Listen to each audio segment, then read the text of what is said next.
Hello বন্ধুরা, আপনাদের সবাইকে এপিসোড 2 তে স্বাগতম। এপিসোড 1 এ আমরা দেখেছিলাম কিরি স্পাইডারকে সাঁতার শেখাচ্ছিল এবং স্পাইডার সাঁতার শিখে অনেক আনন্দ করতেছিল এবং স্পাইডার জলস্রোতের বিভিন্ন মজা নিতে শুরু করে। তো এরই মাঝে আমাদের এপিসোড 1টা শেষ হয়ে যায়। এপিসোড 1 এখন পর্যন্ত যারা দেখেননি উপরে আই বাটন থেকে অবশ্যই দেখে নেবেন। তো তাহলে এপিসোড 2 শুরু করা যাক। মাইলস কোয়ারিস আর তার লোকেরা জঙ্গলে মানুষেরা ধরে স্পাইডারের সম্পর্কে জিজ্ঞাসা করছিল, কিন্তু ওরা কোনো তথ্য পেত না। তারপর মাইলস কোয়ারিস বুঝতে পারলো এটা স্পষ্টভাবে যে সে একাই জেক আর তার লোকদের পরাজিত করতে পারবে না। তাই সে একটা নতুন প্ল্যান করলো। সে একা ফায়ার কলোনি সদস্যের কাছে গেল। তারপর কলোনির লোকেরা এসে মাইলস কোয়ারিসকে ধরে ফেললো আর ওকে নিয়ে গেল ভরাং এর কাছে।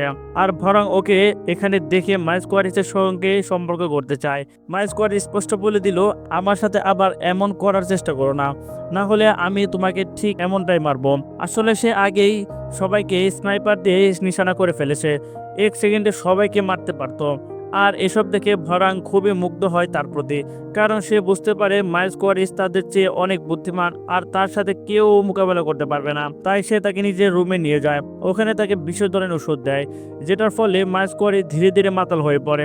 তারপর ভরাং মাইলস কোয়ারিসকে সবকিছু বিস্তারিত বলে দেয় তার সম্পর্কে পরীক্ষা করার জন্য।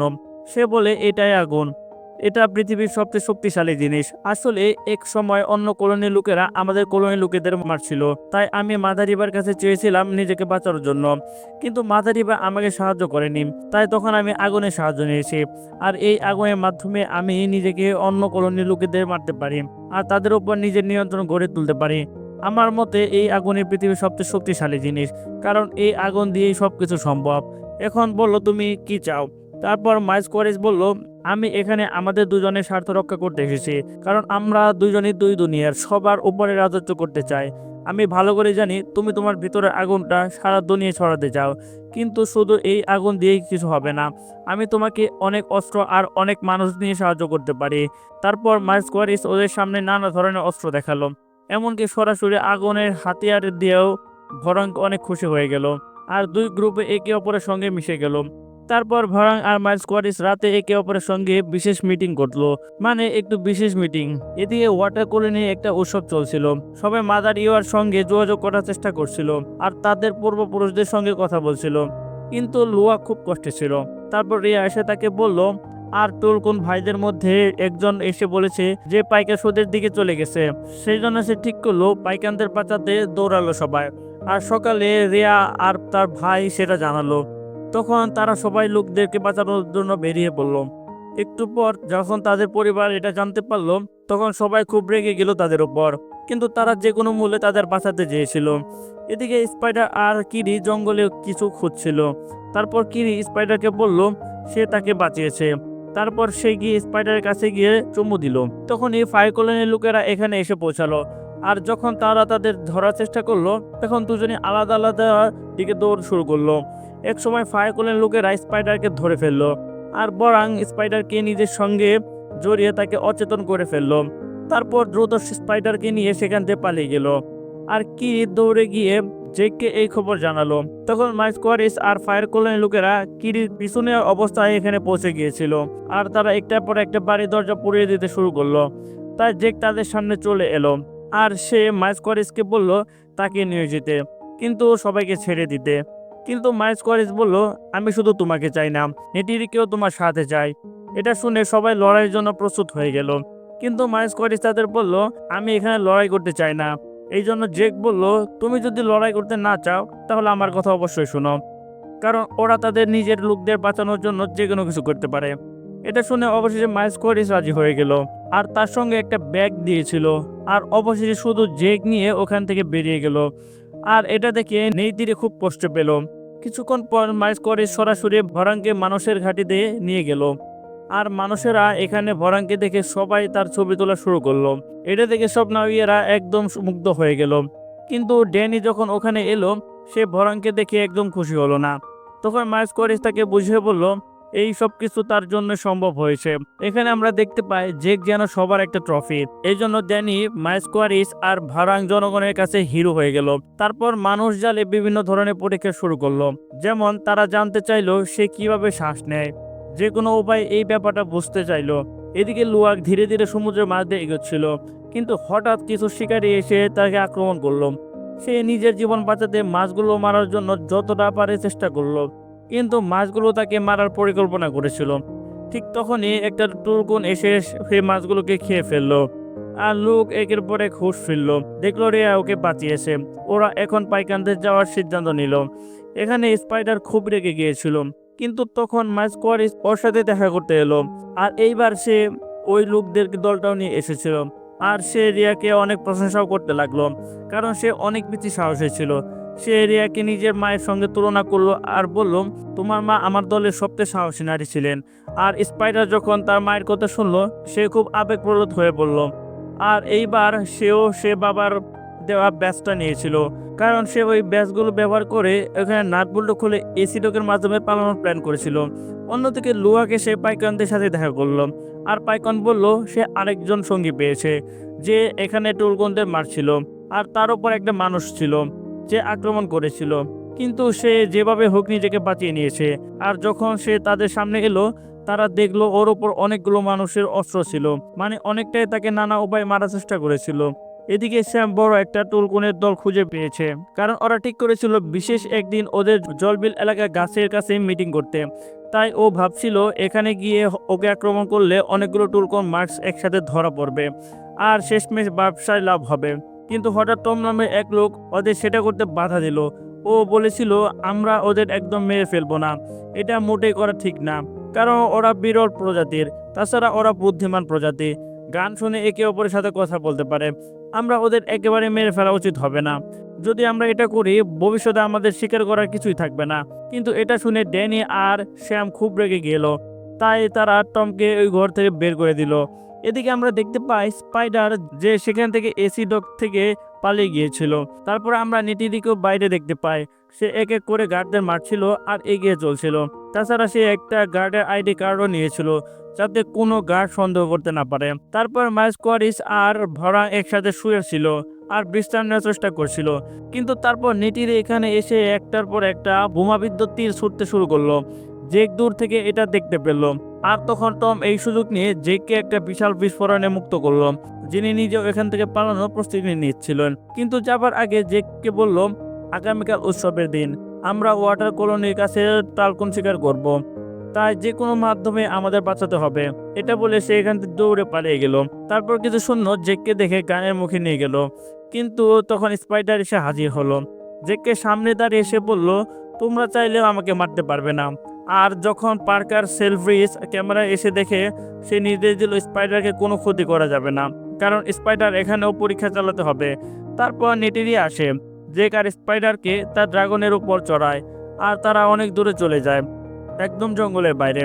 তারপর জেক নেটিরকে নামিয়ে দিয়ে বলে, তুমি ঠিক ছিলে, আর আমরা চাইলেও স্পাইডারকে বাঁচাতে পারতাম না, কারণ মানুষ তার কথা জানে। এখন ওদের সবাই স্পাইডারের মুখোশ ছাড়া দেখেছে, তাই মানুষ ওর উপর বারবার পরীক্ষা নিরীক্ষা করবে। ওর পরীক্ষা করবে যতক্ষণ না তারা বুঝতে পারবে যে কিভাবে প্যান্ডোরাতে শ্বাস নিতে পারে। আর যদি একদম মানুষ সেটা বুঝে যায়, তাহলে এসে সবাই বাসা বাঁধবে, আর মানুষ এলে তারা প্যান্ডোরাকে সম্পূর্ণ ধ্বংস করে দেবে। এখানকার সব স্থানীয় মানুষ আর প্রাণীকে তারা মেরে ফেলবে। এই জন্য আমাদের স্পাইডারকে মারতেই হবে, সবাইকে বাঁচাতে। কিন্তু নিতিরি বলে, স্পাইডার তোমার জীবন বাঁচিয়েছিল কিছুক্ষণ আগেও, তুমি একে কিভাবে মারবে?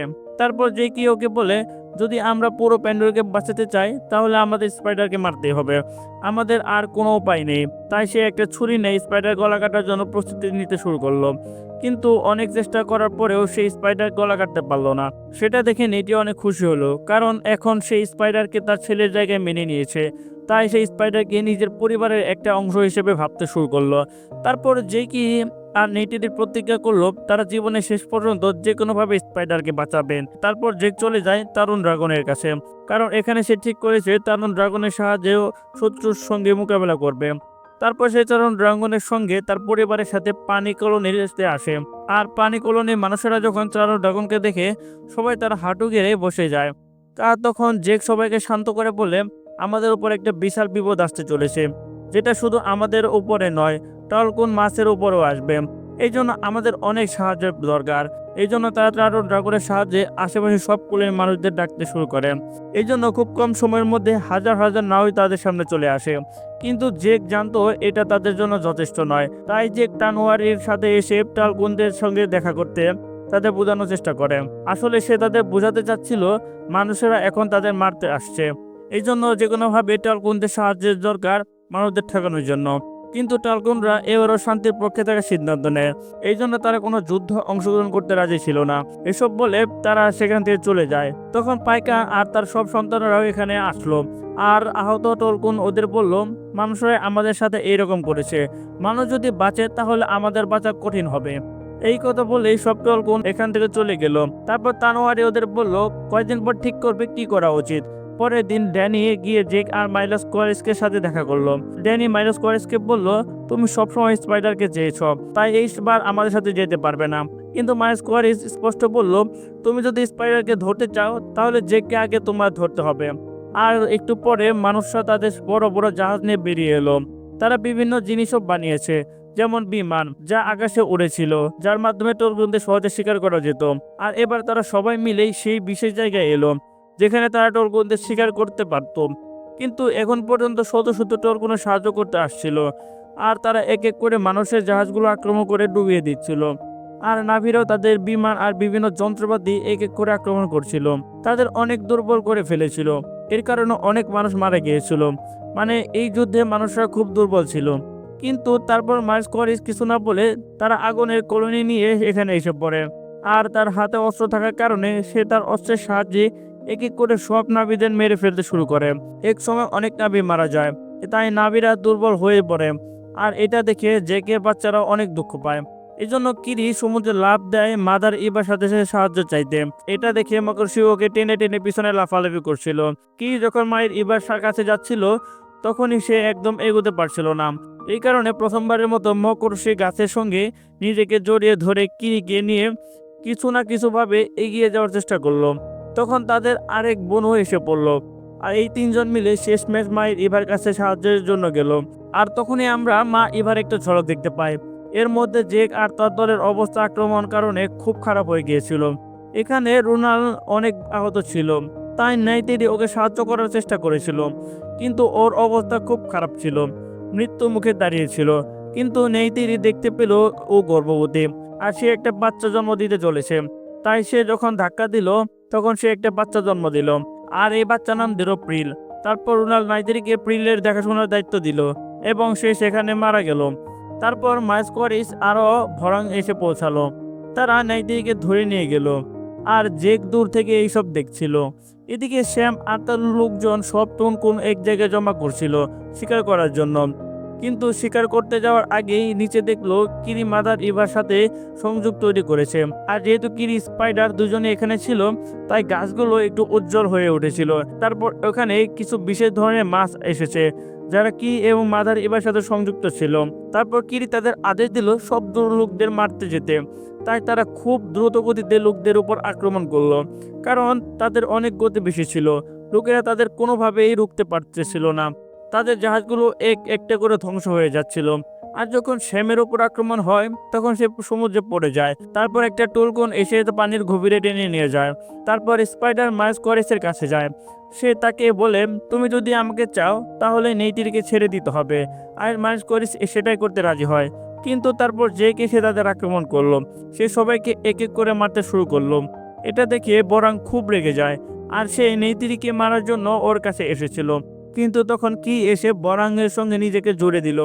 আর কিরির অনেক শক্তি ছিল বলে বরাং অনেক কষ্ট পাচ্ছিল। আর যখন সে বুঝলো যে নিজে কিছু করতে পারবে না, তখন সে দ্রুত সেখান থেকে পালানোর সিদ্ধান্ত নিল। অন্যদিকে জেক আর মাইলস কোয়ারিস টুরুকের সাহায্যে ধীরে ধীরে অনেক উপরে উঠলো। আর তারা আকাশের উপর ঝুলে থাকা পাথরগুলোর কাছে গেল আর লড়াই শুরু করলো। আর স্পাইডারও ওদের সঙ্গে ছিল, তাই ওরাও খুব ভয় পাচ্ছিল।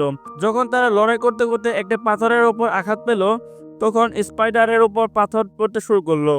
যেটা দেখে মাইলস কোয়ারিসের উপর ঝাঁপিয়ে পড়লো স্পাইডারকে বাঁচাতে, আর তাকে ধরে ফেললো। তারপর জেক মাইলস কোয়ারিসকে ধরে ফেললো। দেখা যাচ্ছে স্পাইডারের দুটোই বাবা তাকে বাঁচাতে চেয়েছিল, তাই শেষমেশ জেক বাধ্য হয়ে স্পাইডারকে বাঁচাতে হলো। আর মাইলস কোয়ারিসের সঙ্গে মিলে স্পাইডারকে টেনে উঠালো। উপরে উঠে তারা দুজনে খুব শান্ত ছিল। আর যেহেতু দুজন স্পাইডারকে নিয়ে খুব চিন্তিত ছিল, তাই তারা স্পাইডারকে নিয়ে কথা বলতে শুরু করলো। কিন্তু তখন নেইটির এসে পৌঁছল, আর সে যখন মাইলস কোয়ারিসকে মারার চেষ্টা করেছিল, জেক তাকে শান্ত করার চেষ্টা করলো। কিন্তু মাইলস কোয়ারিস স্পষ্টভাবেই বুঝতে পারলো যে নেইটিরি তাকে মারতে চায়, তার ছেলে নিটিমের মৃত্যুর প্রতিশোধ নিতে। তাই সে সরাসরি আগুনের মধ্যে ঝাঁপিয়ে পড়ে নিজের পাপ মেটাতে। যদিও সিনেমায় স্পষ্ট দেখানো যায়নি সে পরে মারা গেছে কিনা, তবে আমরা বুঝতে পারি যে সে মারা গেছে। আর এখন যেহেতু জেক আর তার পুরো পরিবার বেঁচেছে, তারা সবাই খুশি ছিল। কয়েকদিন পর তারা সবাই মিলে আত্মার গাছের সঙ্গে নিজেদের যুক্ত করলো এবং কথা বলার চেষ্টা করলো। এইবার তারা প্রিলকেও স্পিরিট গাছের সাথে যুক্ত করলো। আর স্পাইডার যখন প্রথমবার স্পিরিট গাছের সাথে নিজেকে সংযোগ করলো, তখন সে দারুণ মজা পাচ্ছিল। সে স্পিরিট গাছের সাথে যুক্ত হয়ে ওই গাছের কাছে চলে গেল। আর এখান থেকে আগে সব মুভির স্পিরিটটা উপস্থিত ছিল। তারা সবাই স্পাইডারকে তাদের জগতে স্বাগত জানালো। এটা দেখে জেক আর তার পুরো পরিবার অনেক বেশি খুশি হয়ে গেল, কারণ পুরো প্যান্ডারুর এই জগৎটা একে অপরের সাথে খুব ভালোভাবে জড়িত ছিল। এটা খুব সুন্দরভাবে সংযুক্ত ছিল। আর পুরো সিনেমাটা এখানে শেষ হয়ে যায়। তো কেমন লাগলো আমাদের এক্সপ্লেনেশনটি? যদি ভালো লেগে থাকে তাহলে অবশ্যই আপনারা একটা মূল্যবান কমেন্টস করে জানাবেন। আর ভিডিওটা লাইক এবং শেয়ার করতে কখনোই ভুলবেন না। পরবর্তী নতুন একটা মুভি নিয়ে অবশ্যই চলে আসবো আপনাদের মাঝে। সে পর্যন্ত ভালো থাকবেন, সুস্থ থাকবেন। আল্লাহ হাফেজ।